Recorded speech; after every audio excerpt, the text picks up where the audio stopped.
அன்பு நேயர்களுக்கு என்னுடைய இனிமையான வணக்கம்.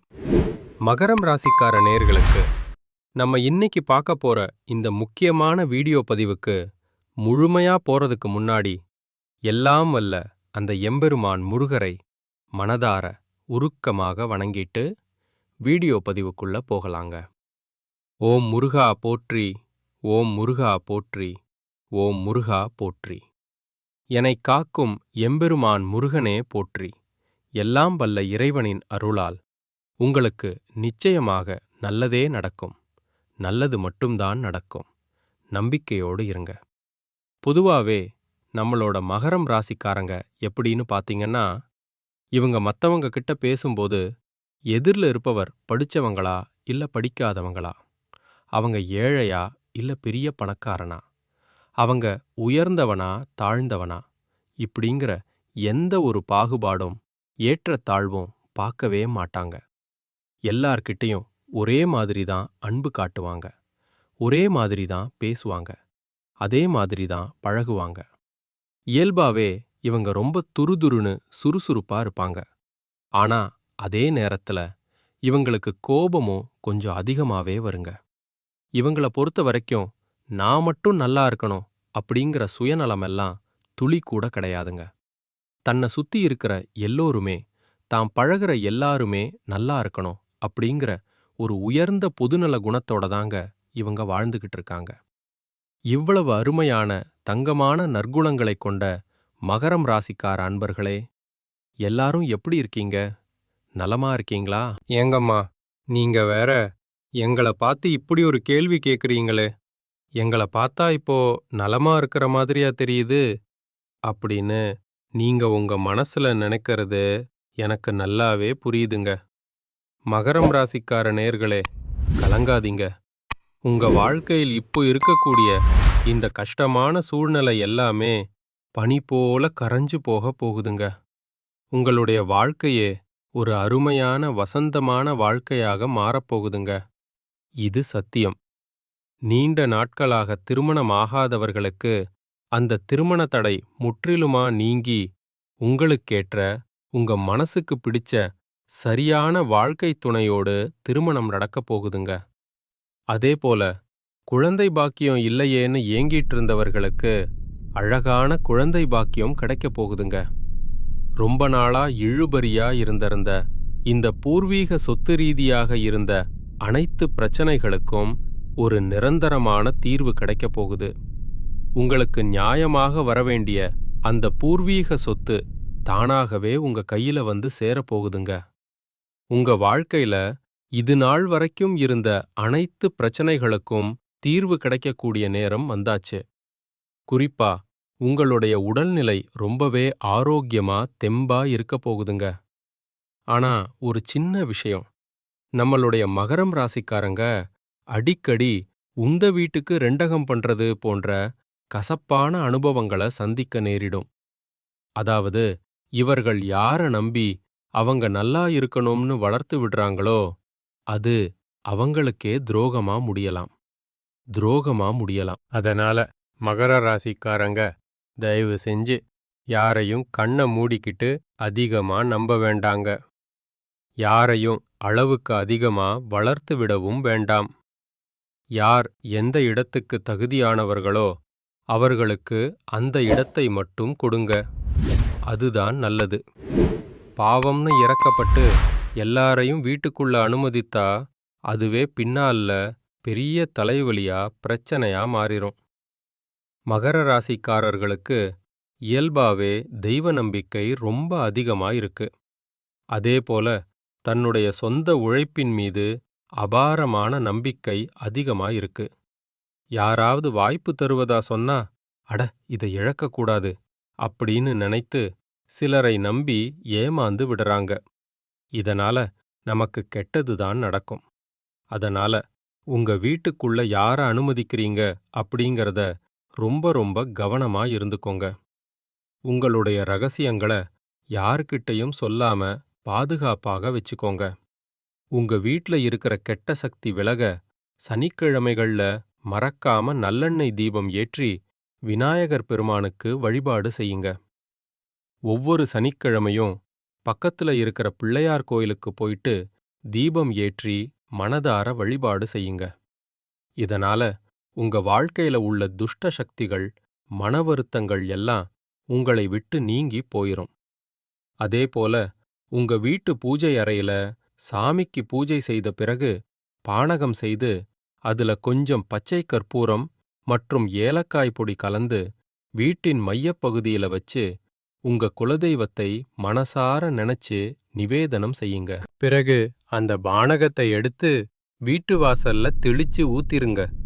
இல்லனா மாடு, ஆடு போன்ற வாயில்லாத கால்நடைகளுக்கு குடிக்க கொடுத்துருங்க. முக்கியமா சனிக்கிழமைகள்ல சாண விளக்கு அப்படின்னு நாட்டு மருந்து கடைகள்ல கிடைக்குங்க.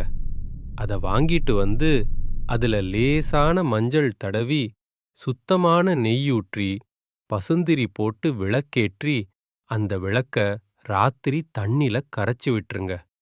ஒருவேளை கரைக்க இடமில்ல அப்படின்னா வீட்டு வாசல்ல இருக்கக்கூடிய பைப்ல, அதாவது தண்ணீர் குழாயில கரைச்சிருங்க. தூங்குறதுக்கு முன்னாடி வீட்டு வாசல்ல கொஞ்சம் பச்சை கற்பூரத்தை வச்சு வீட்டை 3 முறை சுத்தி வீட்டு வாசல்லையே அந்த பச்சை கற்பூரம் ஏற்றி விட்டுருங்க.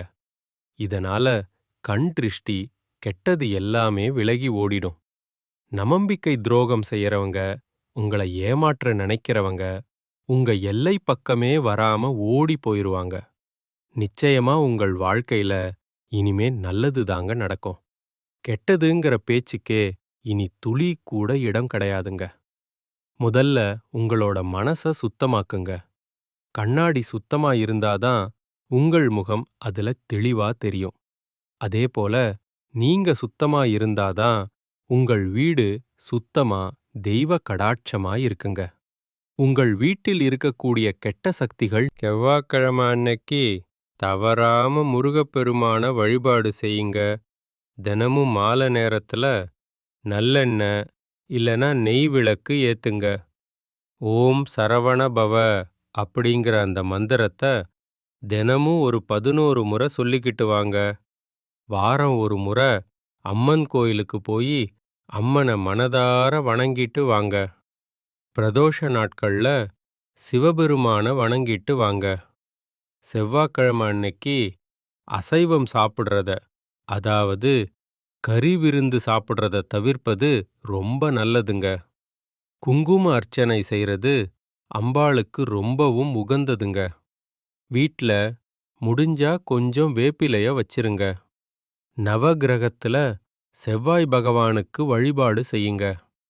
வீட்ல கண்திருஷ்டி பொம்மை வாசல்ல தொங்க விட்டுருங்க. செவ்வாய்க்கிழமைகள்ல சிவப்பு நிற உடை அணிஞ்சுக்கோங்க. நெற்றியில மங்களகரமா குங்குமம், சந்தனம் வச்சுக்கோங்க. வலது கையில ஒரு முறை கடுகு, உப்பு வச்சு திருஷ்டி சுத்தி போட்டுக்கோங்க. வீட்டை தினமும் சுத்தமா வாசனையா வச்சுக்கோங்க. உடைந்த கண்ணாடி, உபயோகப்படாத பழைய பொருட்களை உடனே வீட்டை விட்டு அகற்றிருங்க.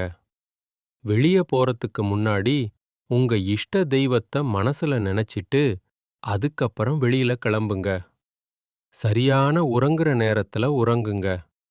காலையில எழுந்ததும் வெறும் வயிற்றில வெதுவெதுப்பான வெந்நீர் குடிங்க. வாரத்துக்கு ஒரு நாள் நல்லெண்ணெய் தேய்த்து தலைக்கு குளிங்க. கோபத்தை எப்பவுமே கட்டுப்பாடோட வச்சுக்கங்க. தேவையில்லாம தற்பெருமை பேசாம இருக்கிறது ரொம்பவும் நல்லதுங்க. எல்லோர்கிட்டையும் உங்க ரகசியத்தை பகிரக்கூடாதுங்க. மனம் கலங்கும்போது வார்த்தைகளை விடாம மௌனமா இருந்துக்கோங்க. தினமும் குறைஞ்சது ஒரு 5 நிமிஷமாவது தியானம் பண்ணுங்க. தீய வார்த்தைகளை பேசுறத தவிர்த்துருங்க. எதிர்மறை எண்ணம் கொண்ட மனிதர்களிடமிருந்து கொஞ்ச தூரமாவே இருந்துக்கோங்க. பொறாம, கோபத்தை குறைச்சுக்கோங்க. பிறரை மதித்து பேசுங்க. தினமும் இறைவனுக்கு நன்றி சொல்லும் பழக்கத்தை வச்சுக்கோங்க. செவ்வாய்க்கிழமை அன்னைக்கு சுண்டல் இல்லனா பச்சை பயிரை தானமா கொடுங்க. வாயில்லா ஜீவன்களுக்கு, இலைகளுக்கு உணவு வழங்குங்க. பொன்னாங்கண்ணி கீரை, அகத்திக்கீரைய உங்களுடைய உணவுல அடிக்கடி சேர்த்துக்கோங்க. காரம் அதிகமா சாப்பிடாதீங்க. காரத்தை கொஞ்சம் தவிர்த்துக்கோங்க. வாரத்துக்கு ஒரு நாள் பழம் மட்டும் சாப்பிட்டு விரதம் இருங்க. வெல்லம் கலந்த நீரை தினமும் குடிங்க. சிவப்பு பூ இறைவனுக்கு தானமா கொடுங்க. வீட்ல தினமும் விளக்கு முன் 1 டம்ளர் நீர் வச்சிருங்க. எலுமிச்சை, மிளகாய் வாரம் ஒரு முறை மாற்றுங்க. இரவு தூங்குறதுக்கு முன்னாடி உங்க இஷ்ட தெய்வத்தை நினைத்து மனதார பிரார்த்தனை பண்ணிட்டு தூங்குங்க. செவ்வாய்க்கிழமை மாலை நேரத்துல நீங்க செய்யக்கூடிய ஒரு முக்கியமான பரிகாரம் என்னன்னு பார்க்கலாம். ஒரு எலுமிச்சை, 2 கிராம்பு, ஒரு பச்சை மிளகாய். இத வாசல்ல வச்சு விளக்கு ஏற்றி முருகனை மனதில் நினைத்து வேண்டிக்கோங்க. உங்கள் வீட்டில் இருக்கக்கூடிய கெட்ட சக்திகள் எல்லாமே ஷட்டுன்னு விலகி போயிரும்.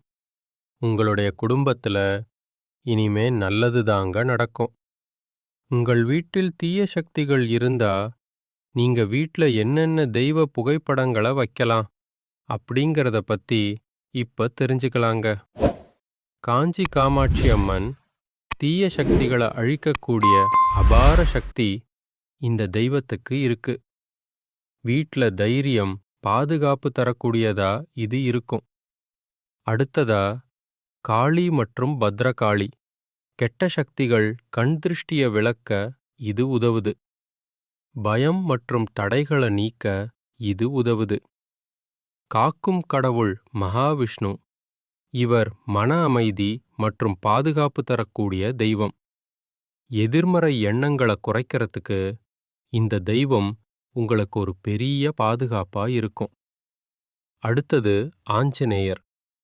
தீய ஆவிகள் தேவையற்ற பயம் விலக நம்மளுக்கு ஆஞ்சநேயர் எப்பவுமே துணையாய் இருப்பாரு. வீட்டை காக்கக்கூடிய ஒரு காவல் தெய்வமா இவர் இருப்பாரு. அடுத்தது பைரவர். இவரு இரவு நேர எதிர்மறை சக்திகளை விரட்டி அடிக்கக்கூடியவராய் இருக்காரு. வீட்டு சுற்றுப்புற பாதுகாப்புக்கு பைரவர் எப்பவுமே பாதுகாப்பாய் இருப்பாரு. நரசிம்மர். தீய சக்திகளை முற்றிலும் அழிக்கக்கூடிய உக்ர சக்தி இவருக்கு இருக்கு. சக்தி வாய்ந்த பாதுகாப்பு தெய்வமா இவர் இருக்காரு. சாய்பாபா. மன அமைதியை அழிக்கக்கூடிய கருணை தெய்வமா இருக்காரு. தீய எண்ணங்கள், கவலைகளை விலக்க இவர் நமக்கு துணையாக இருப்பாருங்க. வீட்ல வடகிழக்கு மூலையில நீங்க இந்த தெய்வ புகைப்படங்களை தாராளமா வைக்கலாங்க. கிழக்கு அல்லது வடக்கு சுவர் இருக்கிற இடத்துல நீங்க தெய்வ புகைப்படங்களை வச்சீங்கன்னா தெய்வ அருள் முழுமையா உங்களுக்கு கிடைக்குங்க. நம்ம ராசி மண்டலத்துல 10வதா இருக்கக்கூடிய ராசி தாங்க இந்த மகரம் ராசி. மகரம் ராசியின் அதிபதி யாருன்னு பார்த்தீங்கன்னா சனி பகவானுங்க. உத்திராடம் 2, 3, 4ஆம் பாதம், திருவோணம் மற்றும் அவிட்டம் 1, 2ஆம் பாதங்கள்ல பிறந்தவங்க மகரம் ராசியில பிறந்தவங்களா கருதப்படுறாங்க. நம்மளுடைய மகரம் ராசிக்காரங்களுக்கு நட்பு ராசியா இருக்கக்கூடியவங்க யார் யாருன்னு பார்த்தீங்கன்னா ரிஷபம், கன்னி, மகரம், மீனம், விருச்சிகம். இவங்க எல்லாரும் மகரம் ராசிக்கு மிகச்சிறந்த நட்பு ராசியா இருக்காங்க. மகரம் ராசியில பிறந்தவங்க பொதுவாகவே மிகவும் இரக்க குணம் கொண்டவங்களா இருக்காங்க. இவங்களுடைய அழகான சாதுரியமான பேச்சால எதிரிகள் எல்லாத்தையும் நண்பனாக்கக்கூடிய அளவுக்கு இவங்களுக்கு திறமை இருக்குதுங்க. இவங்கள பொறுத்த வரைக்கும் தன்னுடைய வாழ்க்கையில 1000 பிரச்சனை இருந்தாலும் அதை பத்தி துளி கூட கவலைப்பட மாட்டாங்க. ஆனா தன் நெருங்கிய உறவுக்கு ஒரு சின்ன கஷ்டம் வருதுன்னு வச்சுக்கங்க, உடனே ஓடி போய் உதவி செய்யக்கூடியவங்களா இவங்க இருப்பாங்க.